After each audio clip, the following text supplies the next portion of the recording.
Sebagai orang tua, kita semua kan pengen yang terbaik buat anak kita. Tapi pernah nggak sih kita berhenti sejenak dan bertanya, semua usaha kita buat terlibat ini sebetulnya ngebantu atau malah jadi beban buat mereka? Nah, hari ini kita akan bongkar jawabannya. Yuk, kita mulai. Ini dia pertanyaan intinya nih. Sering banget loh niat kita itu baik, tapi tanpa sadar kita malah bisa mendorong anak ke arah yang salah. Nah, kali ini kita bakal lihat gimana caranya memastikan keterlibatan kita itu jadi aset yang berharga banget buat mereka, bukan malah jadi beban.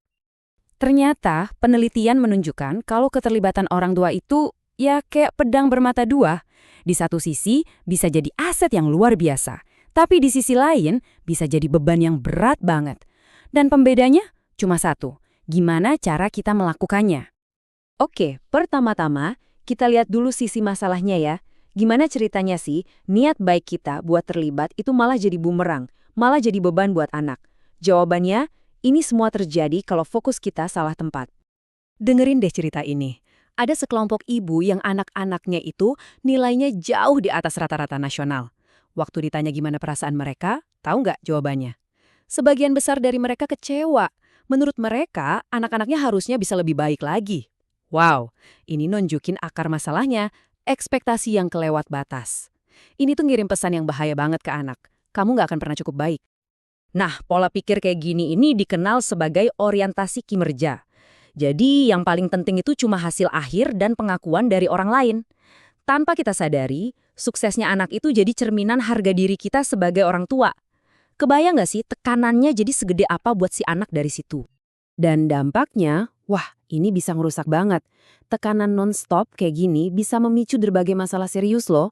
Mulai dari masalah emosional kayak depresi dan cemas, sampai ke masalah fisik kayak migrain atau bahkan gangguan makan.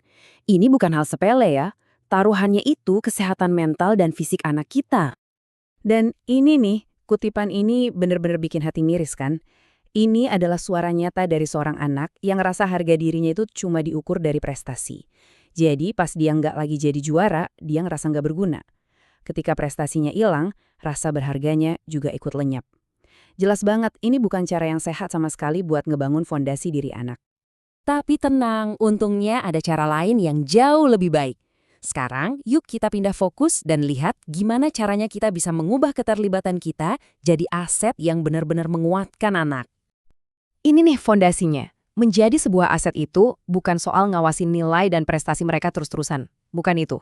Tapi ini soal memenuhi kebutuhan emosional mereka yang paling dasar, yaitu ngerasa terhubung, ngerasa diterima, dan ngerasa dicintai apa adanya, tanpa syarat. Nah, seorang psikolog dari Stanford, Carol Dweck, punya istilah buat pendekatan ini, yaitu berorientasi belajar. Coba deh perhatiin bedanya. Di sini fokusnya itu bukan lagi ke hasil, tapi ke prosesnya. Gimana caranya anak bisa menikmati belajar, gimana kita menghargai usaha mereka, dan gimana kita ngedorong mereka buat berani menghadapi tantangan. Bedanya benar-benar fundamental ya. Kalau yang satu nilai diri anak itu nempel sama prestasi. Nah kalau yang ini nilai diri mereka itu nggak bersyarat sama sekali. Di pola pikir yang ini, kesalahan itu bukan lagi aib yang harus dihindari, tapi justru jadi kesempatan berharga buat belajar dan tumbuh. Ini sebuah pergeseran yang bisa mengubah segalanya. Kisah nyata ini nunjukin banget betapa kuatnya perubahan ini. Coba bayangin deh, sampai ngerayain pas anak dapat nilai C. Kenapa? Ya bukan karena nilainya, tapi karena itu jadi bukti usahanya, bukti proses belajarnya. Hal kayak gini nih yang bisa ngubah dinamika hubungan orang tua dan anak secara total. Oke, pertanyaannya sekarang, gimana caranya kita menerapkan ini dalam kehidupan sehari-hari? Nah, yuk kita intip beberapa perangkat dan teknik praktis yang bisa langsung Anda coba. Jadi, hal pertama yang penting banget buat dipahami, ini menurut peneliti Edward Deci ya, adalah bahwa motivasi yang sifatnya mengontrol, mau itu iming-iming hadiah atau ancaman hukuman, ujung-ujungnya malah bakal mematikan antusiasme dan minat alami anak. Motivasi dari dalam diri mereka itu pelan-pelan bakal terkikis. Nah, ini artinya cara kita memuji itu jadi penting banget. Kuncinya adalah bergeser dari yang tadinya muji hasil, kayak, wah kamu juara kelas. Jadi muji proses dan usahanya, kayak, kamu udah kerja keras banget ya buat ujian ini. Pujian semacam ini tuh terasa jauh lebih tulus dan fokusnya ke hal yang benar-benar bisa dikontrol sama si anak, yaitu usaha mereka sendiri.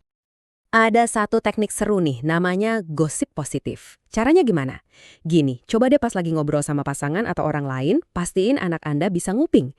Terus gosipin hal-hal positif tentang karakter atau usaha mereka. Pesan yang mereka dengar secara nggak langsung, kayak gini tuh seringkali terasa jauh lebih tulus dan lebih meresap. Ini cara yang efektif banget buat membangun kepercayaan diri mereka. Oke, sekarang kita sampai di bagian akhir. Jadi, mari kita tarik kesimpulan dari semua ini. Apa sih pesan terpenting yang bisa kita bawa pulang dari pembahasan kita kali ini? Poin utamanya adalah ini. Kita perlu memperluas definisi kita tentang apa itu sukses. Sukses itu bukan cuma soal nilai bagus atau piala loh. Coba deh kita mulai cari dan hargai kualitas-kualitas lain, seperti rasa empatinya, kegigihan usahanya, kesabarannya, atau kepeduliannya. Mulailah mengakui sifat-sifat ini, karena inilah fondasi yang akan membentuk mereka jadi manusia yang tangguh dan utuh. Dan biar jelas banget ya, ini bukan berarti kita jadi harus lepas tangan atau nggak peduli. Sama sekali bukan. Ini adalah tentang mengubah fokus keterlibatan kita. Jadi kita tetap terlibat, tapi geser fokusnya.